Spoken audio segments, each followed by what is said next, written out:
hemos visto la sura Al-Kahf. Eso me tienen que hacer acordar, después cualquier cosa en el grupo me escriben.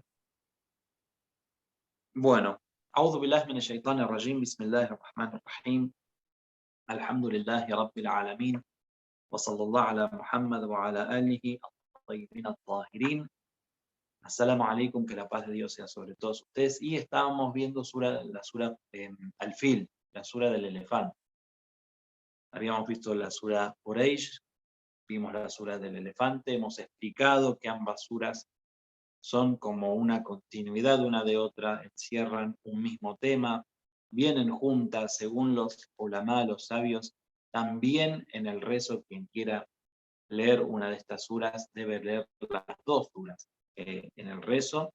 Y faltaba una última parte, un último análisis sobre el milagro de que Dios hizo para salvar a la Kaaba y para salvar a la ciudad de la Meca. Como hemos relatado, Abraha había formado un ejército con elefantes, y bueno, es muy famoso que los pájaros de Ababil, estos pájaros que son como golondrinas, parecidos a las golondrinas, cada una portaba en su pico una piedrita de arcilla que tenía escrito un nombre y que fue arrojada sobre la cabeza de cada uno de los enemigos, incluso de Abraha, que es más, Abraha tuvo la oportunidad de escaparse, de llegar al Yemen, de donde venían, a relatar lo que había sucedido, y una vez que termina de relatar adelante la gente estas cosas, tiene el último pájaro con esta piedrita que estaba destinada para él, y también lo liquida, y como dice el Sagrado Corán,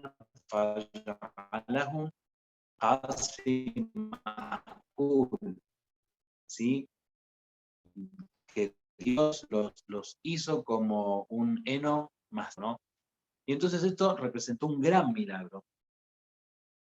Pero indudablemente, si nosotros leemos en el Sagrado Corán, incluso en los libros anteriores, en la Biblia, en el Antiguo Testamento, por ejemplo, y vamos a ver los milagros, o vamos a ver los que son milagros, por supuesto, los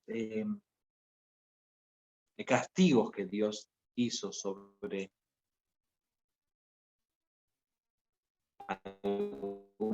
unos pueblos anteriores que han sido pecaminosos, porque Dios tampoco no es que castiga a un pueblo porque sí o por pequeñas cosas, sino cuando realmente se limitan y cuando son advertidos, porque una cosa que tenemos que conocer también es que la concepción de la historia en el Islam es que Dios no castiga a ningún pueblo hasta antes no enviarles los mensajeros, los avisos, algunas circunstancias para ir despertándolos, y bueno, al final cuando un pueblo no quiere cambiar, viene el castigo divino. Pero si nosotros vamos, por ejemplo, a la época del profeta Nuh, alayhi salam, sabemos que hubo un diluvio, o sea que a través de la naturaleza y de cosas que son naturales, se produce un milagro en este castigo, en estos castigos, en donde un hecho natural, como es por ejemplo un diluvio, pasa a ser realmente algo muy grande y que termina siendo un castigo para esa gente. O por ejemplo, las gentes de Lot, ¿sí? Que fueron castigadas con lluvias de piedra, algo que es natural, digamos, y que, por ejemplo, cuando hay algunas tormentas en algunos lugares, que llueven piedras también, así como de hielo, y que rompen los autos y todo, o sea, son cosas que el ser humano, digamos, va a entender, por supuesto, que provienen de Dios, pero no es algo que sale fuera de lo, ¿no? Por ejemplo, la gente de Ad, que fue arrastrada por un ciclón, también eso es famoso. O por ejemplo a las gentes de Tamud, que los pulverizó un rayo. Entonces, bueno, un rayo, una lluvia así de piedras, un diluvio, como el universal, son cosas que tienen que ver con la naturaleza, pero el hecho extraordinario de que venga una bandada de pájaros portando cada uno una piedra y que cada piedra tiene un destinatario es algo realmente muy fuera de lo que posiblemente fue la única vez en la que Allah subhanahu wa ta'ala utilizó esta forma de castigo tan asombrosa en la historia y que, como podemos ver también, fue a través de estos pajaritos y de unas piedritas de arcilla chiquitas frente a un ejército de elefantes. O de, bueno, supongamos que no eran tantos elefantes como se dice, que posiblemente no eran tantos elefantes, pero sí que había elefantes, eso no hay duda, que había la presencia de elefantes en el ejército, pero era un ejército muy poderoso. Y generalmente Allah subhanahu wa ta'ala, cuando va a dar respuesta, ¿sí? al takabbur, digamos, a la vanagloria, al, digamos, a todo lo que es la arrogancia, por ejemplo, en la época no solo de Abraham presentando este ejército tan magnánimo, sino, por ejemplo, en la época de Abraham, salam, de Ibrahim, con Nemrod, ¿no? Que Nemrod se mostraba como un rey, un faraón todopoderoso, que era digno de ser adorado, incluso que se daba el gusto de construir una torre para ir y acertarle una flecha a este Dios en el que por supuesto no creía que era el Dios de Ibrahim, alayhi salam. Allah subhanahu wa ta'ala le envía un mosquito chiquitito, que algo tan insignificante nos parece como un mosquito, y con algo tan pequeñito puede destruir a una persona tan poderosa. O como pasó, por ejemplo, como con David y Goliat. ¿Sí? Goliat, un gran gigante, y David, una persona que, bueno, según como muestran siempre el relato, era una persona que se notaba que era mucho más pequeña y más débil que Goliat y puede destruirlo. O sea, que Dios muestra con pequeñas cosas su grandeza y no necesita mostrar con grandes cosas. Pero en el caso este, realmente nosotros vamos a aprender en esta historia que es un castigo y un milagro a su vez, que tiene un objetivo particular. Y ese objetivo, o esos objetivos, porque pueden ser varios, bien, pero hay uno de esos objetivos, que es justamente que la historia se vuelva famosa, que la historia se vuelva negada. Y uno de los puntos a observar es justamente que los incrédulos que negaban al profeta, cuando fue revelada esta sura, no negaron los hechos. No hay un registro de que se haya dicho, por ejemplo, que eso de que un ejército o una bandada de pájaros destruya un ejército de elefantes o el ejército de Abraham no haya sucedido, ¿sí? El profeta no recibió una objeción de esto que sucedió. Por lo tanto, es algo que es un hecho real, algo que sucedió y que todos los árabes conocían y que era famoso. Y entonces otro de los objetivos de Allah subhanahu wa ta'ala es justamente recordarles a los árabes, a la gente de Quraysh y a los árabes en general, a los habitantes de la Meca y de la península árabe. Porque, como habíamos dicho, este era un suceso que se había hecho famoso en la península árabe y por eso los árabes empiezan a contabilizar también su época y su era con este Am el-Fil, con este año del elefante. Le ponen este nombre del elefante al año porque es un hecho extraordinario. Entonces, el Sagrado Corán y Allah subhanahu wa ta'ala a través del Sagrado Corán y de la revelación, lo que está haciendo y uno de los objetivos es recordar, ¿sí?, las mercedes que Dios le dio en ese momento, en un peligro manifiesto y en una posible, digamos, en un posible peligro de desaparecer. ¿sí? Porque, bueno, este ejército tenía un objetivo que era destruir todo lo que había, y era destruir prácticamente la Kaaba para convertirla en un templo de adoración de los ídolos que ellos tenían, el pueblo de Abraha, que era el pueblo del final digamos, del sur de la península árabe. Muy bien. Entonces, también es un llamado de atención para la gente de Quraysh en general y para, digamos, las personas de la península árabe, de que dejen su orgullo y de que recuerden, ¿sí?, la grandeza de Dios y el favor que hizo.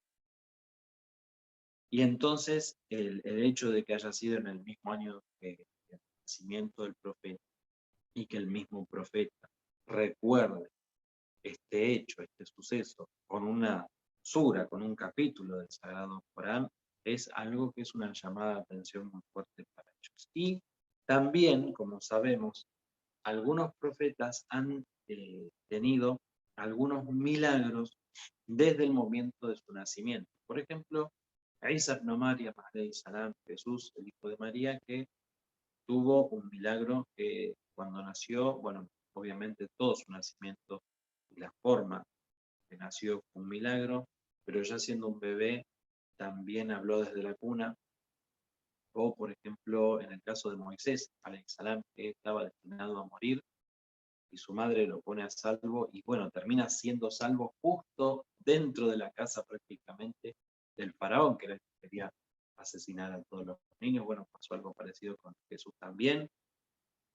Eh, y también hubo algo tan muy llamativo en lo que fue el nacimiento de Yahya, alayhi salam, de Juan el Bautista. En el caso del profeta Muhammad también fue un milagro que en el Amel, el año del elefante, haya nacido, y haya nacido también de una forma milagrosa, llamativa, por lo menos que los árabes en esa época, en la época del nacimiento del profeta, registraron el nacimiento del profeta. No fue un nacimiento común y corriente, su lactancia tampoco fue una lactancia común y corriente, pero bueno, la cuestión es que se produce lo que se llama irhaz. Irhaz es como el mu'jiza. El irhaz es el milagro, o este tipo de milagros que van a anunciar la venida de un profeta, o la venida de un profeta, o el nacimiento de un profeta, ¿sí? Es un mu'jiza, es un hecho extraordinario. Saben que mu'jiza, milagro, es esto, son hechos milagrosos, digamos, hechos, perdón, extraordinarios, que solamente un profeta puede hacer. Después tenemos el karama, o carisma, traducen en español, karama. El karama es como el mu'jiza, es como el milagro, pero que imames, o puede ser, por ejemplo, en el caso de algunas personas muy puras, que ya no son hechos extraordinarios iguales que el mu'jiza, ¿sí?, pero que son hechos realmente llamados. Y el irhaz es el milagro que va a anunciar. Bueno, se toma este hecho de lo que sucedió en el año del elefante con el ejército de Abraham como un irhaz, o como estos milagros que anuncian la llegada de un nuevo profeta. Entonces, para cerrar y empezar con la próxima sura, queríamos decir estas palabras, queríamos llegar a estas conclusiones, y que realmente es toda una clase de lo que es el poder de Allah subhanahu wa ta'ala, este suceso, que recuerden en tan pocas palabras, en tan poquitas aleyas del Corán, recuerda un suceso que fue realmente muy asombroso, y que también es una lección para nosotros de cómo Dios, con algo tan pequeñito, digamos, un pajarito es algo pequeño al lado del elefante, ¿no? Con un pajarito, con una piedrita de arcilla, él puede liquidar a los enemigos realmente, y a quienes se enfrentan a él. Por lo tanto, el creyente nunca tiene que temer a Allah subhanahu wa ta'ala, y siempre tiene que encomendarse a Allah y no tener miedo ni a los enemigos, ni a los enemigos externos, ni a los enemigos internos. Siempre tiene que trabajar para el triunfo del Islam, para el triunfo de Dios, subhanahu wa ta'ala, sabiendo que si el ser humano se amista con Dios, si el ser humano se une a Dios, no va a tener manera de fracasar. Esta es una gran lección que nos da entonces, en este caso, la sura al-Fil. Porque, como dijo el mismo Abdel Muttalib, cuando fue a reclamar los camellos, no me reclamo lo que es mío porque la cava tiene su dueño, la cava va a estar cuidada por su dueño. Entonces, en este mismo sentido, nuestras vidas también deben llevarse con esa confianza en Allah, sabiendo que Allah, con algo tan chiquitito, a veces puede destruir y desbaratar todos los planes de los enemigos, todas las trampas que ellos puedan hacer, y el creyente siempre va a estar a salvo en manos de Allah subhanahu wa ta'ala. Walhamdulillahi rabbil alamin. Y vamos a pasar a la siguiente sura, con el permiso de ustedes, que es la sura Al-Humaza.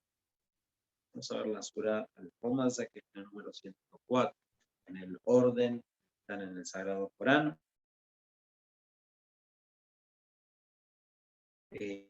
Habíamos explicado también el orden de las suras. Hay un orden que es el orden de revelación, y hay otro que es el orden de suras, y en este caso es la número 104.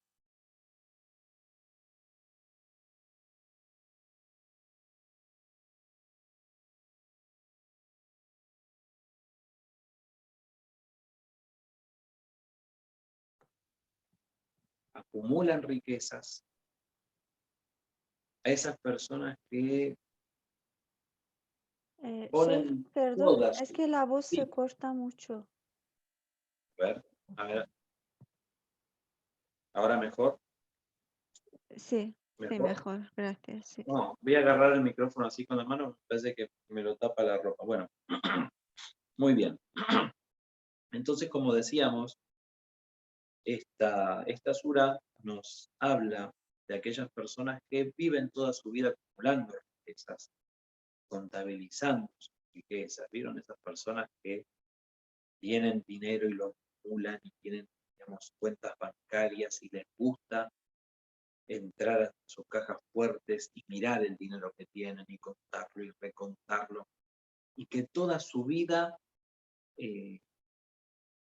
lo único, digamos, el único objetivo que tienen en la vida es el obtener dinero y obtener ganancias, y como prácticamente es Dios el dinero, es Dios las ganancias, el oro y todo lo que puedan acumular, ellos terminan endiosando las riquezas.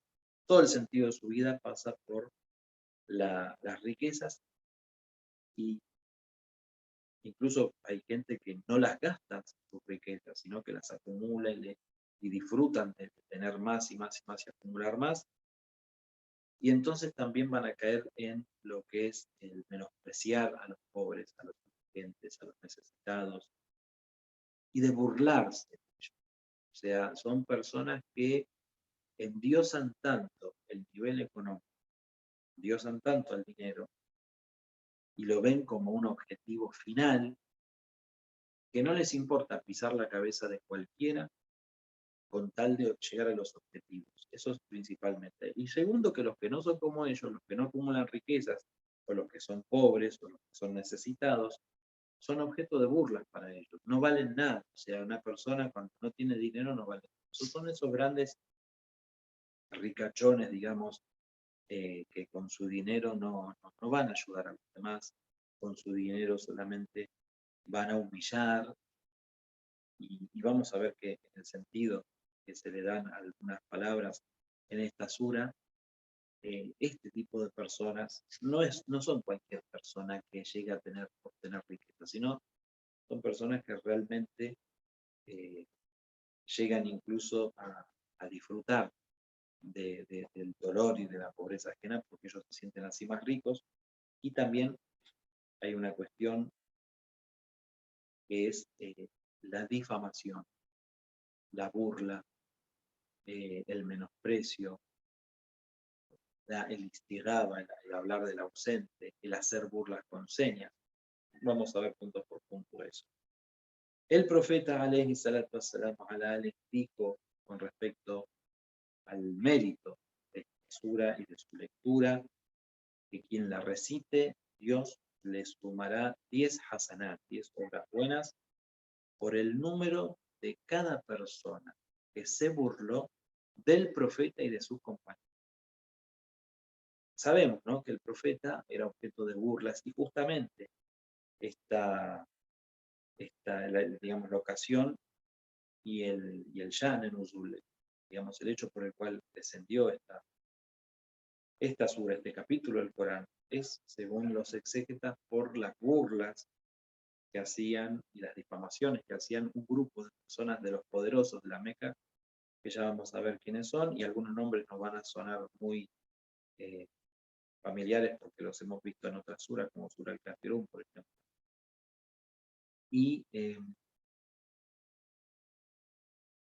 como se dice, sabemos que el profeta era objeto de las burlas, de las, digamos, de las críticas, por ejemplo, en la sura también, el Masad, habíamos visto como Yamil, la esposa de Abu Lahab, y Abu Lahab mismo también tenían esta práctica de hablar mal del profeta, de burlarse, de decirles a la gente que se alejen de él. Aquí también hace mención a esta práctica que tenían los incrédulos, un sector de los incrédulos que eran los más poderosos y que eran estos que acumulaban las riquezas y que también se burlaban del profeta. Por eso, el profeta alayhi salatu wassalam les dice en un hadith que está en el Majma al-Bayan, la obra de hadices Majma al-Bayan, tenemos este hadith que dice que la persona que lee esta sura, Allah subhanahu wa ta'ala le da 10 hasanat por el número de cada persona que se burló del profeta y de su compañero. Subhanallah. El Imam Sadiq alayhi salam dijo que quien recite en el salat, en su obligación, en sus oraciones obligatorias, esta sura se verá apartado de la pobreza. Tendrá garantizado el rizq, el sustento, y estará también a salvo de una muerte, podemos decir, tenebrosa, o una muerte dolorosa, sí, una muerte así como horrorosa. Entonces, repetimos, este hadith de Imam Sadiq alayhi salam, que dice que quien recite esta sura, este capítulo del Corán, en las oraciones obligatorias, va a estar salvo de la pobreza, va a tener garantizado el sustento y va a estar a salvo de una muerte horrenda, horrorosa. Muy bien. Y las 9 leyes de esta sura que estamos viendo en pantalla: Wailul likulli humazatin lumaza. Bismillahirrahmanirrahim. Primero en el nombre de Dios, el clemente, el misericordioso. Vamos a ver la traducción, ¿no? ¿Qué significan estas palabras? Wail, la palabra wail, el término wail es un término de amenaza. En español se dice wail, viene de wail en árabe. Como sabemos, el 30% de las palabras en español vienen del árabe, y el término wail, de la expresión wail, que es de amenaza, cuidadito, quiere decir. Bueno, ahí dice ay de toda difamación, en realidad no es ay, sino la mejor traducción es decir guay. La palabra guay en español existe y viene de wail en árabe, y es este cuidadito, ¿no? Cuidadito de todo difamador y calumniador. Murmurador, como dice allí, es mejor calumniador. Aquel que amasa las riquezas y las atesora.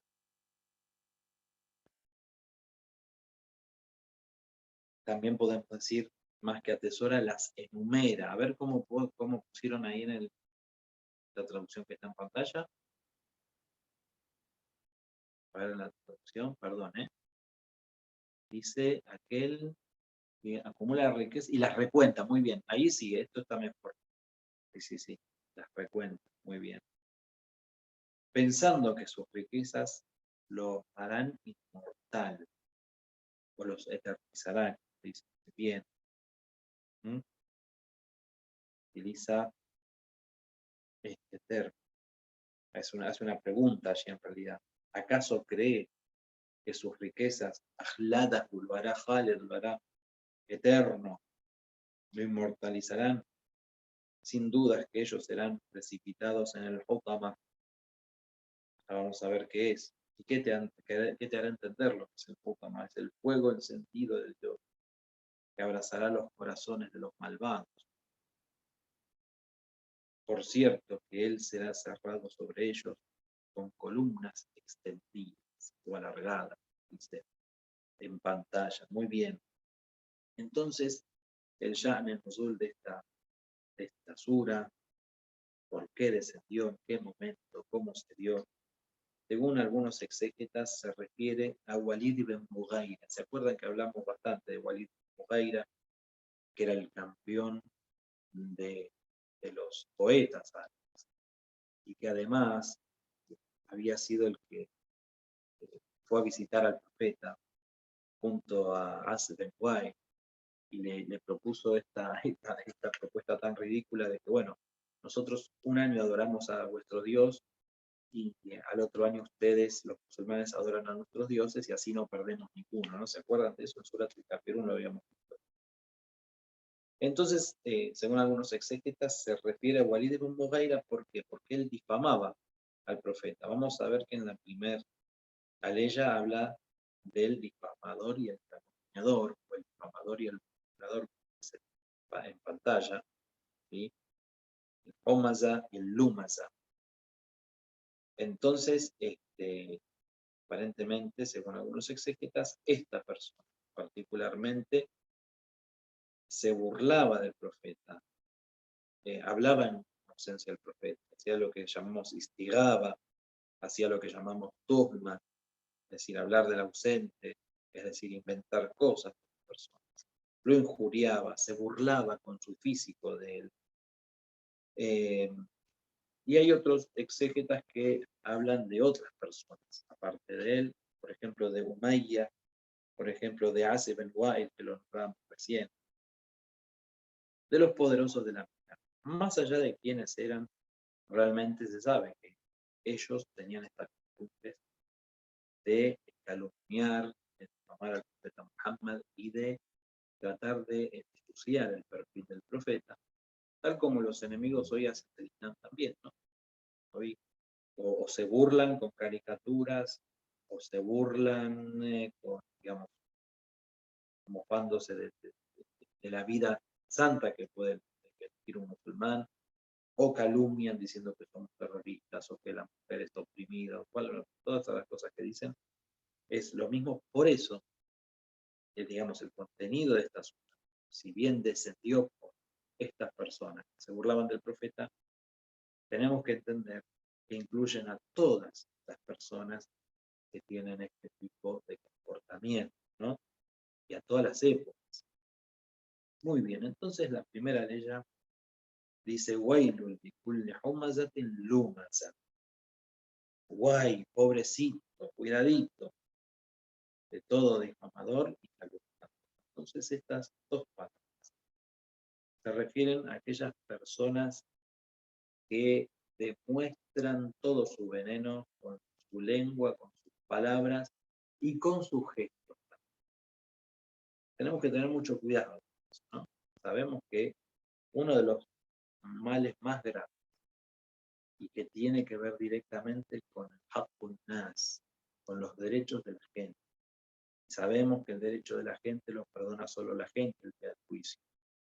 Que Allah subhanahu wa ta'ala, todo lo que es haqqullah, todo lo que es derecho de Allah, Él lo perdona, pero lo que es haqqun nas, ¿sí? Por ejemplo, hacer istigaba, hablar del otro.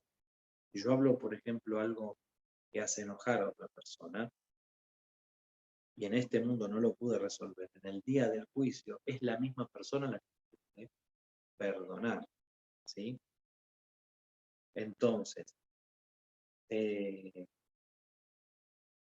las personas, digamos, amadoras, pueden ser personas, digamos, que hacen castigada, que hacen mal, que hablan mal del ausente, no necesariamente tiene que ser que hablan, sino a veces cuando hacemos algunos tipos de señas, de burla, ¿sí? Cuando, por ejemplo, no sé, le miramos a otra persona y le señalamos a un tercero de alguna forma, como para burlarse y todo, entra dentro de esto y es pecado también.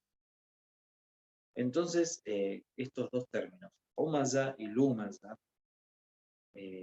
vienen de la palabra ams y de la palabra lams, ¿sí?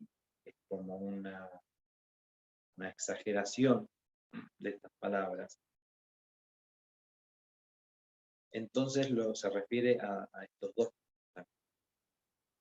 Uno, el humaza, es la persona que, por ejemplo, que maldice, que digamos, habla con palabras soeces, se puede decir, de una persona que ensucia la reputación de otro a través de las palabras.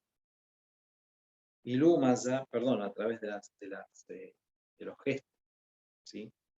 Y lumaza es aquellos que lo hacen a través de las palabras. O sea, el humaza puede ser también las burlas, burlas, digamos, por ejemplo, ¿no? Una persona que tiene un problema al caminar y otro le va y le hace burla atrás sin que lo vean para que las personas, los demás se rían. Y luego más allá sería cuando te dicen que la persona no se tiene una dificultad para que, supongamos, ¿no? También aquí dice que un masa puede ser también algo parecido, pero al revés. Dice que un masa puede ser, digamos, hablar mal de la persona en presencia e inventar algo. Es decir, una injuria, por ejemplo, es una persona, y lumaza es hacer lo mismo pero en su ausencia. Y otra interpretación de la palabra dice que lumaza significa detractar públicamente a la persona y lumaza haciéndolo con gestos para que la persona no se dé cuenta. Como sabemos, ambas cosas realmente no son dignas del creyente. El creyente no hace esas cosas, el creyente no se burla, el creyente no pone apodo, el creyente, porque el mismo Corán nos enseña a no poner apodos, a respetar a los demás, a, como dice el Corán, no burlarse los unos de los otros, porque quizás los burlados sean mejor que vosotros, como dice el Sagrado Corán. Nadie sabe quién está más cerca de Dios. Y esta es una práctica que el musulmán no debe hacer. Aquí hay una lección de que es una práctica contraria a Dios y al comportamiento. Muy bien.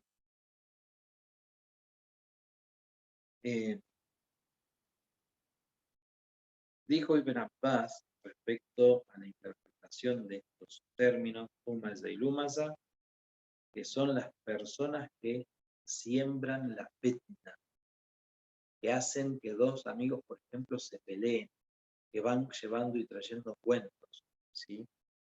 Para que se peleen, para que, digamos,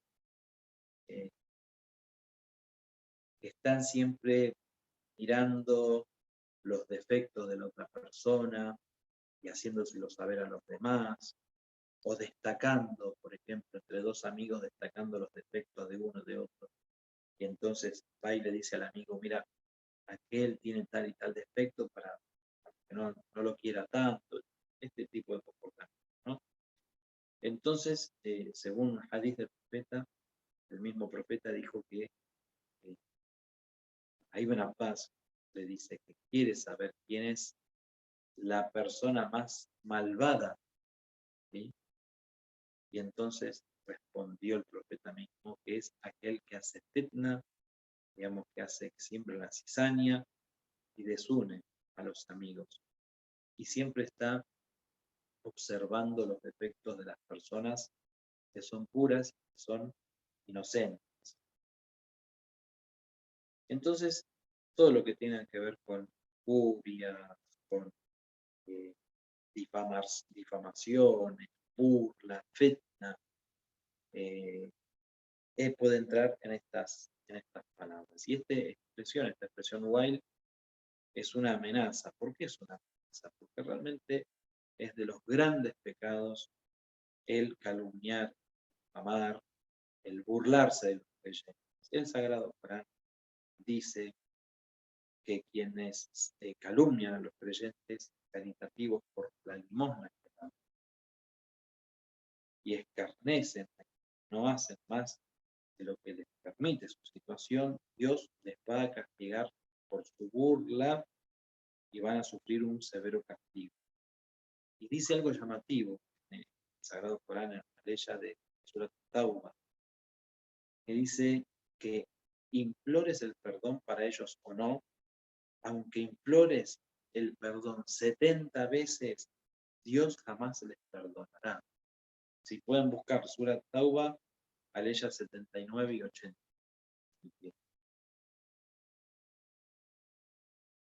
Entonces, cuando vemos esta ley del Sagrado Corán sobre las personas que calumnian a los creyentes, sobre las personas que se burlan de los creyentes, en este caso, como dice esta aleya, por ser caritativo, ¿no?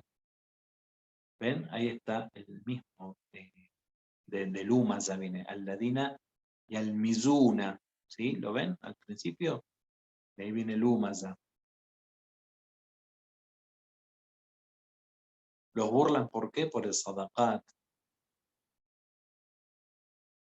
Ahí está, muy bien, ahí vemos perfecto, ¿sí? Ahí utiliza el mismo término. Y Allah subhanahu wa ta'ala para ellos advierte un castigo que es muy llamativo también. La ley siguiente, por favor, la 80, que está en la otra parte.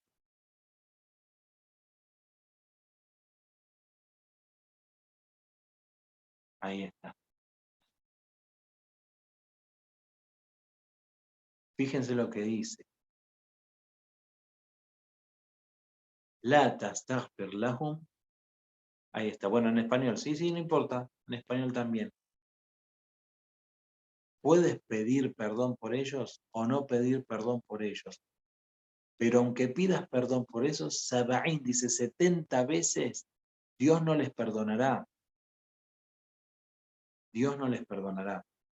Entonces, este es un castigo muy grande. El de la burla, el de la calumnia, como hacían estas personas con el profeta. Y en otra, aleya al Sagrado Corán también, dice, busquen la sura número 63, aleya 5.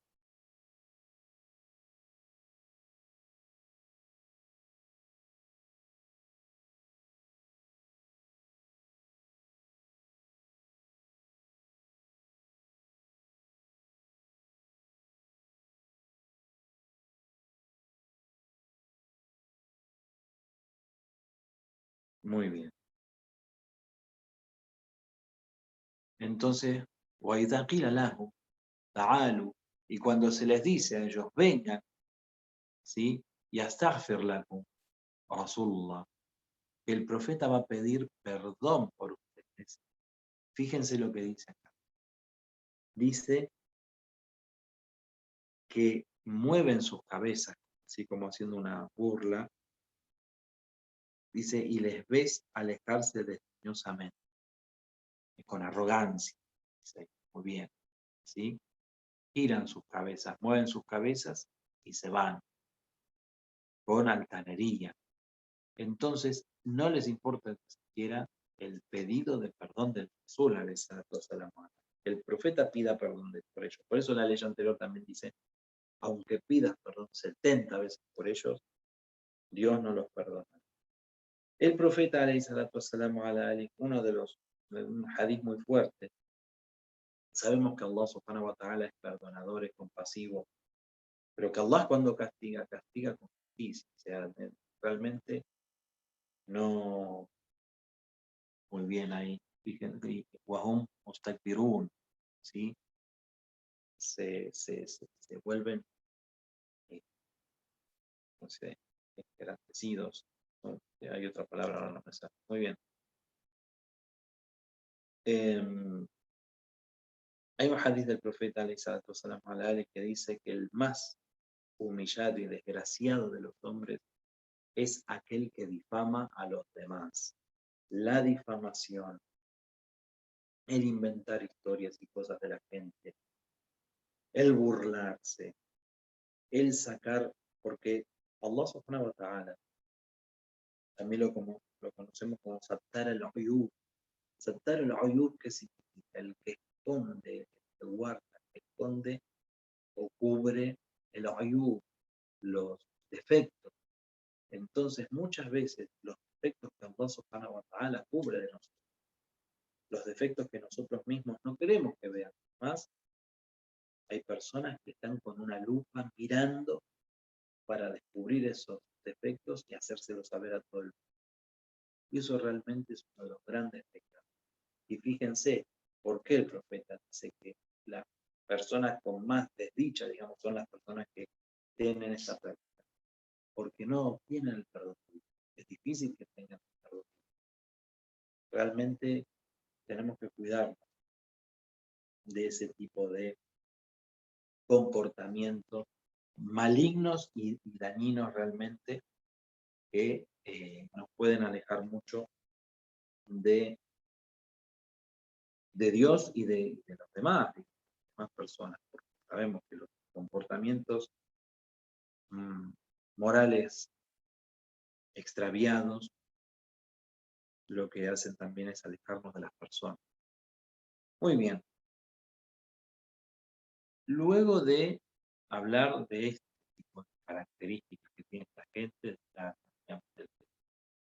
la difamación, de la calumnia, de las burlas con los gestos o con la palabra, dice, alladhi llama amalan wa addada.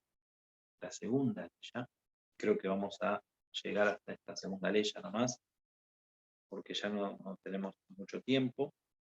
Dice, alladhi llama, aquel que junta malan, los bienes, wa addada, y los cuenta, los contabiliza. La palabra adada o addada en este caso, ¿sí? Como adad, que es número, contar.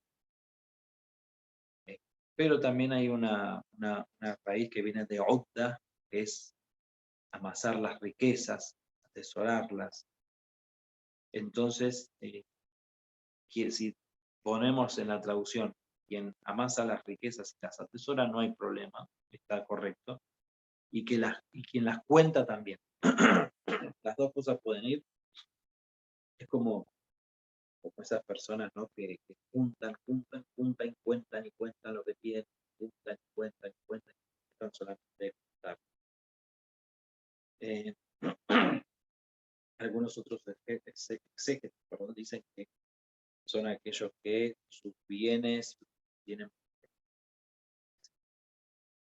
Bueno, cualquiera sea el caso, se refiere a aquellas personas que viven, ¿sí? Para juntar. O sea, está hablando primero de calumniadores, dice, o del calumniador, de cualquier calumniador y difamador, alladhi llama, aquel que hace esto, aquel que va a amasar las riquezas y las va a contabilizar o atesorar.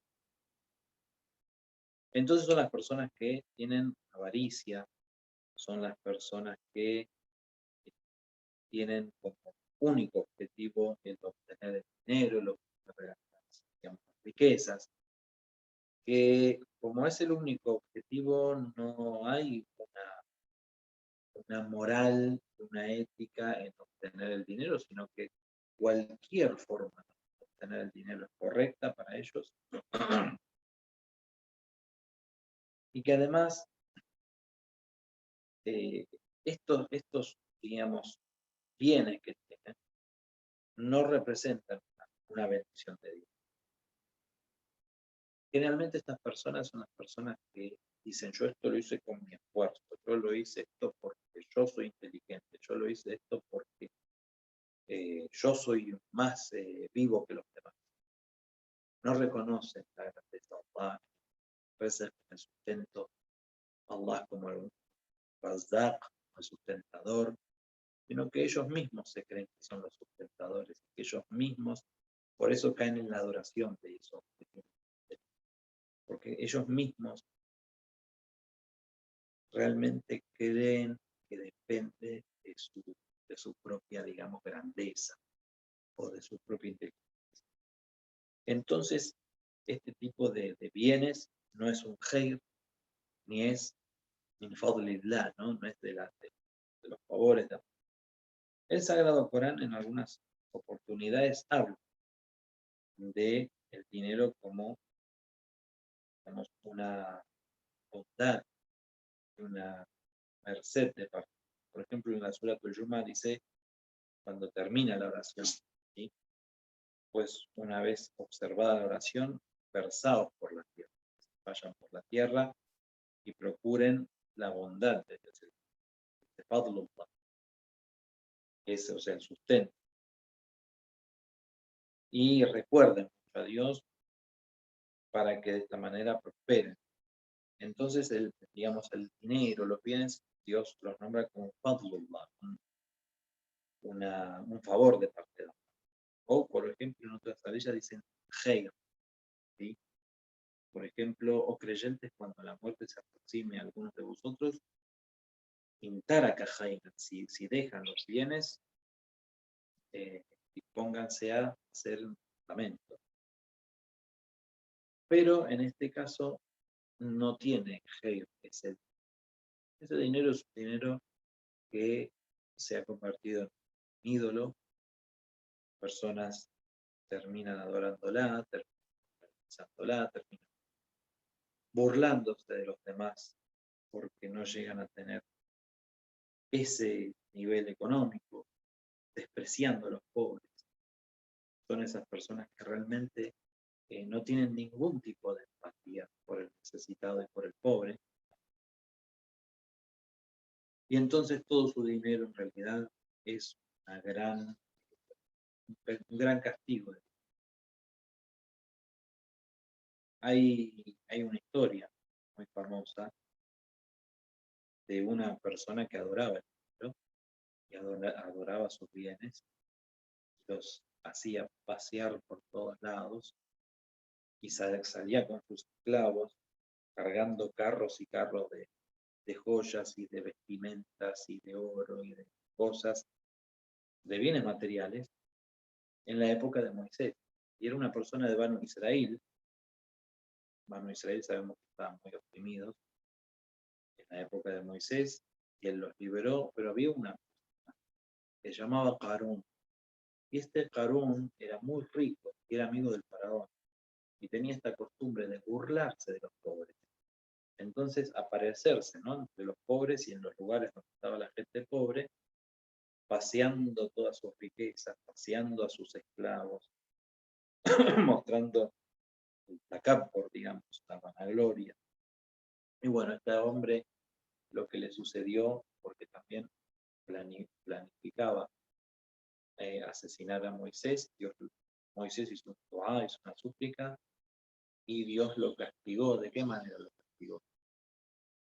Este hombre iba paseando todas sus riquezas y cosas como solía hacer, delante de los pobres, ¿no?, para que los pobres desearan tener estas cosas que no podían tener, y la tierra lo castigó. Como vemos, para esto, digamos, la misericordia divina está del lado de los oprimidos, no de los opresores. Con los opresores está la justicia en este caso, que reciben su castigo, y este hombre recibió su castigo. Muy bien. Y otra cuestión es que digamos, la acumulación de grandes riquezas, generalmente, no decimos que en todos los casos, generalmente, no se logran a través de los medios lícitos, porque el mismo Islam nos enseña, por ejemplo, a pagar el zakat, a pagar el khums, a dar la sadaqa. Es decir, la persona no va a amasar riquezas. El mismo khums, el quinto de los bienes, tiene una gran sabiduría. Nosotros sabemos que paga khums Por ejemplo, el dinero que durante un año lo tenemos guardado en un lugar, almacenado, y que no generó más dinero, no generó trabajo, no se invirtió. Ese dinero debe pagar homes, debe pagar el quinto o el 20% de ese. O aquellas cosas que vamos a acumular. Si yo tengo una cantidad X de vestimenta, y que es la que yo necesito para trabajar y digamos, para salir, o para eso es algo medio personal, ¿no? Pero uno sabe en su interior, cuando tiene algo que ya está de más, que ya no necesita, ¿no? O sea, puede tener 5 pares de zapatos y estar bien, y tiene 300 pares de zapatos. Bueno, sabemos que deben pagar homes, deben pagar el quinto. ¿Por qué? Justamente porque el Islam no nos permite la acumulación de riquezas por así acumularlas, sino que la persona puede prosperar y debe prosperar y debe tener un crecimiento económico y poder también, pero para el beneficio de todos, no solamente por un beneficio personal. Entonces, cuando uno quiere acumular, el Islam te dice, bueno, hay que pagar un 20%. O tenés oro, tenés plata, tenés camellos, tenés, no sé, vacas, corderos, bueno, tiene que pagar el zakat. ¿Sí? O por ejemplo, bueno, usted tiene, bueno, toque su corazón, mire las personas necesitadas, pague la sadaqa, que ya es, hemos explicado en otras oportunidades, algo que es la sadaqa no es obligatorio. Pero el zakat y el homs. El Imam Rida alayhi salam dijo, los bienes que no se acumulan ni reúnen en un mismo sitio, sino mediante 5 vicios a saber. O sea, los bienes no se van a acumular, sino son por esto. Dice, la avaricia, las largas ilusiones, la codicia, romper los lazos familiares o preferir esta vida a la otra. ¿Qué significa? Y significa realmente, como dice el imam, que las personas que son extremadamente avaras, que no gastan nada, que acumulan todo, sufriendo una enfermedad. Los que tienen largas ilusiones son aquellas personas que, por ejemplo, saben que no van a poder lograr un objetivo material y que siempre están acumulando dinero y privan quizás a su familia, se privan a ellos mismos de vivir una vida un poco mejor porque tienen algún objetivo que no es lógico, de juntar dinero o de competir. Muchas veces la gente compite con los vecinos, con el cuñado, con con el otro que quiere tener más y el otro cambia el auto, él quiere también cambiar el auto. Y no puede, su vida no se lo permite, entonces empieza a tratar de acumular riquezas y lo peor es que se cae en otros pecados, no solamente en el pecado de no pagar el fondo, pagar el zakat, se cae en el pecado de obtener el dinero como sea, que eso es muy peligroso también. Bueno, romper los lazos familiares, ¿cuántas veces pasa la cuestión? Y preferir esta vida a la otra, por supuesto. Pero la persona que piensa en la otra vida, invierte para la otra vida. Y la mejor manera de invertir para la otra vida es dando, ayudando a los que más necesitan, ¿no? Con la cuestión de romper los lazos familiares, ¿cuánta gente hay que no ayuda a los parientes, que los deja a las buenas de Dios, como se dice? Y eso realmente aleja de Allah subhanahu wa ta'ala a una persona. Y romper los lazos parentescos, los lazos familiares también es de los peores pecados que acortan la vida. Así que creo que ya por hoy, para no cansarlos, estamos bien. La clase que viene, inshallah, seguimos con la aleya número 3, inshallah, que también va hablando del mismo tema, ¿no? De esas personas que creen que sus bienes los van a analizar, como pasó con Harún. Subhanallah. Realmente nosotros la mejor manera de usar los bienes es tomarlo, es necesario para uno y para la familia de uno, y compartir con los demás, con los que están un poquito más abajo. Eso es lo que enseña el Islam, eso es lo que enseñan los imames, eso es lo que nos enseñaron las llagas en la espalda de Amirul Mu'minin alayhi salam, cuando lo bañaron, cuando alcanzó el martirio, y esas jarras de leche que traían los huérfanos para curar al Imam Ali, porque el Imam es el que les daba la leche a ellos.